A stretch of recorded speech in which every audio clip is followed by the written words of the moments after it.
یہ بہت ضروری بات ہے، میں آپ کو بتا رہا ہوں. بچے کا دماغ کھول لیں اور نعوذ باللہ اللہ تعالیٰ مجھے اس ریا کے شر سے بچائے. میں اپنے دماغ کو بڑا نہیں کہہ رہا ہوں، میں نارمل گھر کی بات کر رہا ہوں.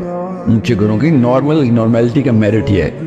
میں نے ایک دفعہ دیکھا تھا، یہ احمد فراز صاحب اور بڑے شعراء آتے تھے گھر پہ، تو میری امی نے کچن میں شاید کوئی چیز ڈیلے کر دی کھانے میں.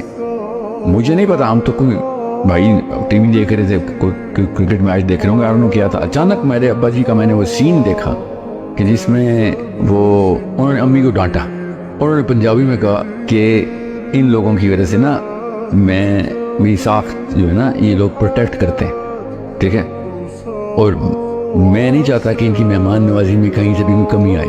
یہ میرے محسن آئے میں، میرا اساتذہ آئے میں، ہم نے بھی نوٹس کیا کیونکہ وہ اس طرح کی ڈانٹ نہیں تھی کہ جو ہم نوٹس کرتے، ٹھیک ہے. مگر اگلے دن صبح کیا واقعہ ہوا، ہم تینوں بھائیوں کو ابا جی نے بیڈ روم میں بلایا ہوا تھا. ہم کھڑے ہوئے تھے، اب امی بیڈ پہ بیٹھی ہوئی تھی، ابا جی کھڑے ہوئے تھے، اور ابا جی نے ہمیں بلا کے کہا کہ میں کیمرے نے بتا رہا آپ کو، دس از اے نارمل ہاؤس ہولڈ. ابا جی نے کہا کہ تم لوگوں کے سامنے تمہاری ماں کے ساتھ اونچی آواز میں بات کی، اس لیے تم لوگوں کے سامنے ہی تمہاری ماں سے معافی مانگوں گا.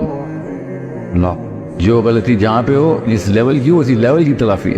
ہاں اس وقت ہمیں پتہ چلا کہ کل کوئی واقعہ ہوا تھا، ورنہ تو میں نوٹس ہی نہیں کیا تھا.